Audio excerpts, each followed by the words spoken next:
Hai YouTube, back again with me, Naufal. So, sekarang kita udah ada di video ketiga nih. Gak kerasa ya, kalau minggu lalu udah bahas tentang budaya organisasi, sekarang kita bakal bahas tentang human capital nih. Kalian tahu tentang human capital? Kalau nggak tahu, yuk lihat sedikit penjelasan dari gua tentang human capital. So, tanpa berlama-lama, izinkan gua Naufal untuk menjelaskan sedikit materi dengan segala kekurangan yang gua punya. Let's go!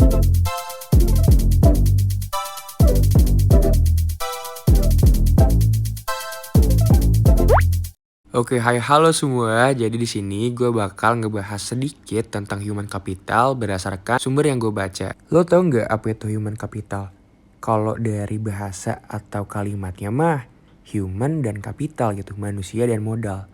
Tapi apa sih sebenarnya? Sebelum ke ini pembahasannya, sekarang gue bakal bahas tujuan pembelajarannya dulu. Nah, as you can see ya guys, di sini gue nulis ada 2 tujuan pembelajaran kali ini. Yang pertama, menyediakan pedoman atau dasar bagi pengembangan strategi sumber daya manusia dan bisnis ke depan. Sedangkan yang kedua, memberikan informasi mengenai strategi dan praktik untuk meningkatkan efektivitas pengelolaan atau manajemen sumber daya manusia. Apa sih arti pentingnya human capital? Theodore William Gould, ekonom sekaligus pemenang hadiah Nobel tahun 1979, berpendapat bahwa peningkatan kesejahteraan pada perusahaan tidak tergantung pada tanah, peralatan, energi, dan sumber daya, melainkan pada kompetensi pengetahuan dari pegawainya. Kemudian, Theodore mendeskripsikan posisi human capital sebagai kemampuan sumber daya manusia yang diperoleh melalui investasi pada sumber daya manusia yang mendeskripsikan bahwa human capital terdiri dari 4 hal, yaitu kemampuan, perilaku, usaha, waktu, dan semuanya ini dimiliki dan dikendalikan sepenuhnya oleh pegawai. Untuk mendeskripsikan human capital sebagai kombinasi dari keempat faktor tersebut sebagai berikut. Yang pertama, karakteristik atau sifat yang dibawa pada pekerjaan, misalnya inteligensi, energi, sikap positif, keandalan, dan komitmen. Yang kedua, kemampuan seseorang untuk belajar, yaitu kecerdasan, imajinasi, kreativitas, dan bakat. Yang ketiga, motivasi untuk berbagi informasi dan pengetahuan, yaitu semangat tim dan orientasi tujuan.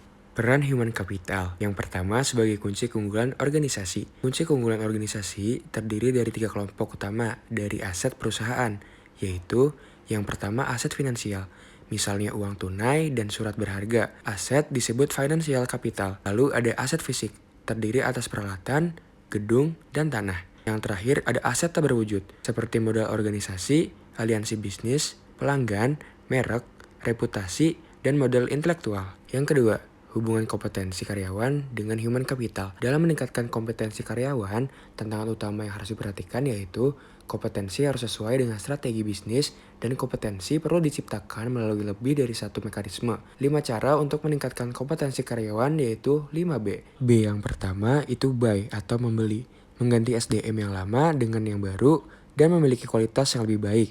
B yang kedua itu build atau membangun. Investasi dilakukan terhadap SDM untuk meningkatkan kualitasnya menjadi lebih baik. B yang ketiga, borrow atau meminjam. Penggunaan konsultan atau partner efektif memungkinkan berbagai pengetahuan dan desain kinerja baru. B yang keempat itu bounce atau melambung. Perusahaan harus mengeluarkan karyawan yang bekerja di bawah standar. B yang terakhir atau yang kelima yaitu bind atau mengikat. Mengikat karyawan jangan keluar merupakan tindakan kritis pada semua tingkatan. Jenis-jenis human capital. Yang pertama ada General Management Human Capital. Human capital jenis ini dikembangkan untuk para SDM dengan level tertinggi. Ia meliputi kompetensi-kompetensi di bidang manajerial seperti kepemimpinan, pengambilan keputusan, serta keahlian fungsional lainnya. Termasuk di dalamnya ketika harus mengelola keuangan, operasional, hingga SDM. Ini sangat dibutuhkan oleh seorang yang berada di level eksekutif sehingga mereka mampu berinteraksi dengan investor atau pembisnis lain agar perusahaan dapat maju. Yang kedua yaitu strategic human capital. Pada jenis ini, SDM diharuskan memiliki keahlian yang sifatnya strategis yang akan mereka peroleh dari pengalaman ketika mereka menghadapi kondisi tertentu. Sehingga strategic human capital artinya sangat dibutuhkan dalam perusahaan agar bisa beradaptasi dengan kondisi-kondisi yang tidak bisa diprediksi. Yang ketiga ada industri human capital. Jenis ini menuntut seseorang untuk memiliki pengetahuan yang berkaitan dengan industri tertentu, baik dari segi teknis, regulasi, dan lain sebagainya. Misalnya, segala pengetahuan tentang industri otomotif, industri makanan, industri retail, dan lain-lain. Yang keempat, ada relationship human capital. Salah satu kemampuan yang harus dimiliki banyak karyawan adalah berkomunikasi. Kemampuan ini penting dimiliki oleh seorang karyawan karena ketika mereka memiliki kemampuan untuk berinteraksi dengan baik, hal tersebut akan mendukung tercapainya objektif pekerjaan mereka. Yang kelima atau terakhir, ada company specific human capital. Jenis ini berkaitan dengan struktur serta kebijakan dari perusahaan masing-masing, di mana semua memiliki keunikan masing-masing. Oke guys, jadi segitu dulu penjelasan sedikit dari gua. Kurang lebihnya mohon maaf. Jangan lupa like, komen, subscribe, dan share ke media sosial yang kalian punya. See you!